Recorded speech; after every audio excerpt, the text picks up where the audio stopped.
dedicated to the halal conscious travelers and launch its crescent rating system to rate travel and tourism services for their halal friendliness. I think that's excellent. With that, may I please invite Mr. Fazal to the rostrum to present his 15 minutes presentation. Thank you.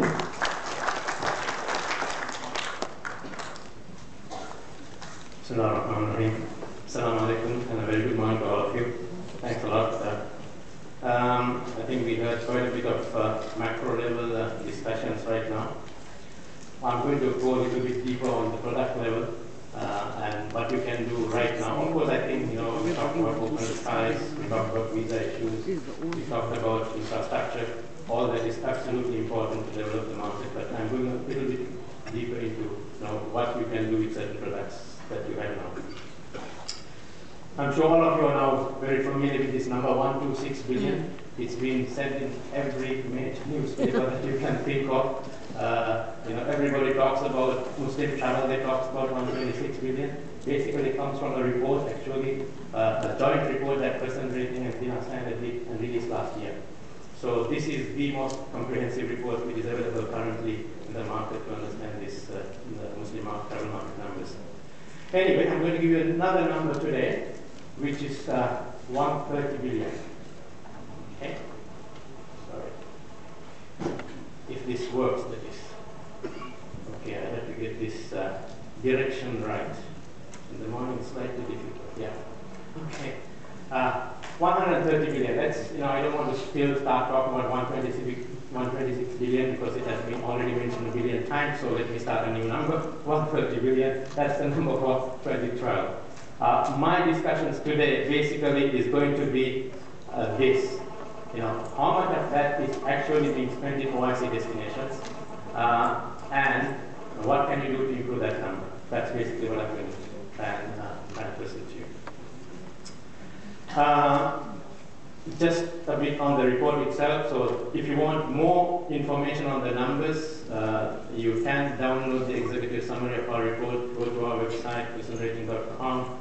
The download is available. It not only talks about the number for 2011 or 2012, but it talks about the projections for 2020, which is about close to $200 billion worth of expenditure by Muslim travelers, closing upon 30.5% in terms of the overall travel expenditure.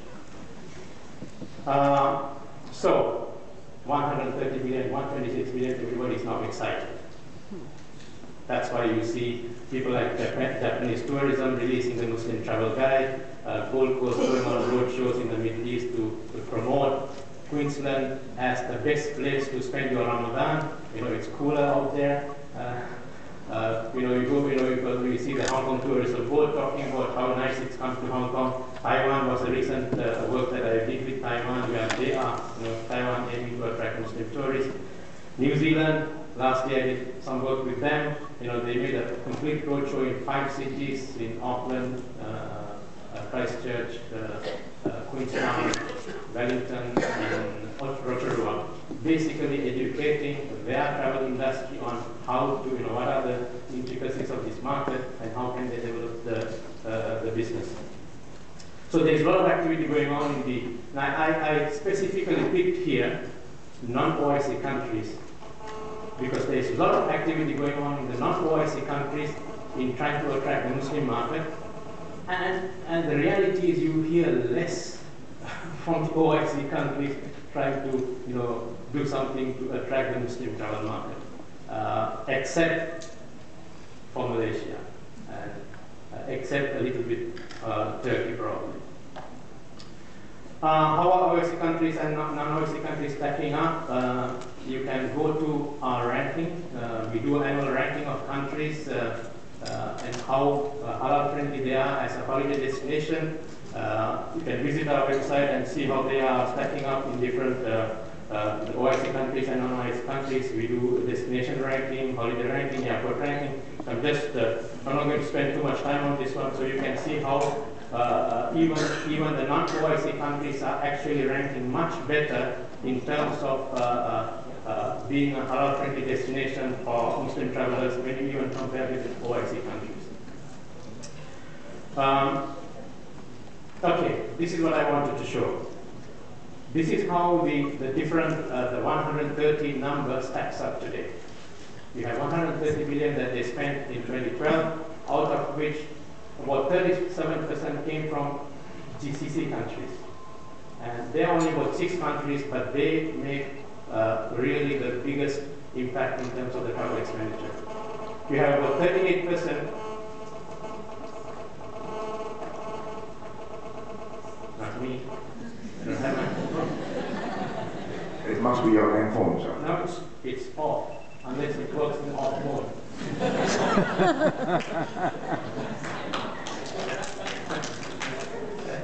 That's a scary thought, yeah. Anyway, OIC other than GCC countries, that's about 38%. But interestingly, I think a lot of people forget 25% of the Muslim travel expenditure comes from non-OIC countries. That's a 25% which is coming from those markets. But what I wanted to try and show you is the first time I'm showing these numbers. I'm sure after that this is recorded in many places. How much of 130 is going to OIC destinations and how much is going to non-OIC destinations? Any guesses? No guesses. I have guesses. Anyway, don't worry. Basically, it's more or less 50-50 today. It's more or less 50-50, which is from a very objective point of view. I like this. You know, Muslims are not only trying to explore Muslim destinations; they are really open to explore other destinations as well, which is a nice thing to know actually. Having said that, all of you are fighting for dollars.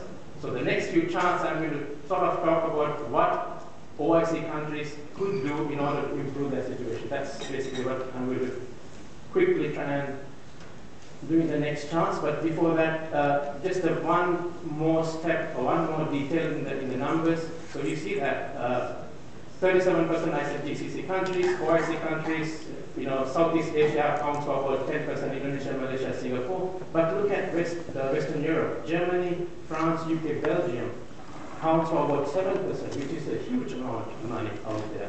And that's where some of the OIC countries are going to talk a little bit, you know, how you can capture this market. That's about 15 countries over there, which accounts for about 70% of the Muslim travel expenditure. It comes from these 15 countries.